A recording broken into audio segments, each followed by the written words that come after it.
In this video, I'm going to show you how you can connect your domain to Base44.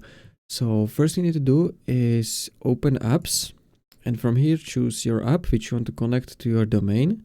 So let's say I'm going to choose this. Now next to preview, click on dashboard, then choose domains. And from here, as you can see, this is your built-in domain from Base44. Now to add your custom domain, click on connect your domain. And from here, click add domain. Then choose your domain. In this example, I will show you from Hostinger. I have Hostinger domain, so I'm going to copy it, then paste it here and click add domain. You can see domain added successfully. But now we need to do is you need to connect it through your DNS provider. So we need to add these records. So the first one is CNAME record, www, and this is address. So you can copy this address and go back to Hostinger. And from here, click on your domain, then manage. And from here, click on DNS and name servers. And from here, we need to add these records. So first one was CNAME, www, and this is the address. So in the type, choose CNAME.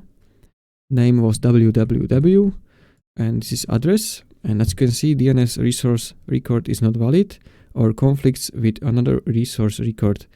So what does this mean is I already have CNAME records. You need to delete existing CNAME record. So I'm going to delete it. And now when I click add record, need to wait a couple seconds to refresh it, or you can refresh the site.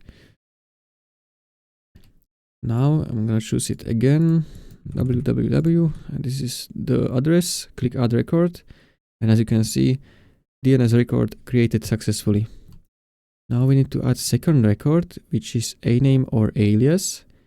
But if you look in the types on Hostinger, I don't have that type here. So we can skip this second. If your DNS provider doesn't support a name or alias, use a record. So we can skip the second one and instead use a record. So this is type, this is name, this symbol, and this is the address. So I'm going to copy this address, and type was A, this is name, and this is address, and click add record. So I already have a record existing, so I'm going to delete it. So click add record, and record has been added successfully. Now go back to Base44 and click on this check status button. And as you can see, it's verified. So this means our domain is connected to Base44. So that's how you can connect your custom domain. And that's pretty much it. If you find this helpful, consider subscribing.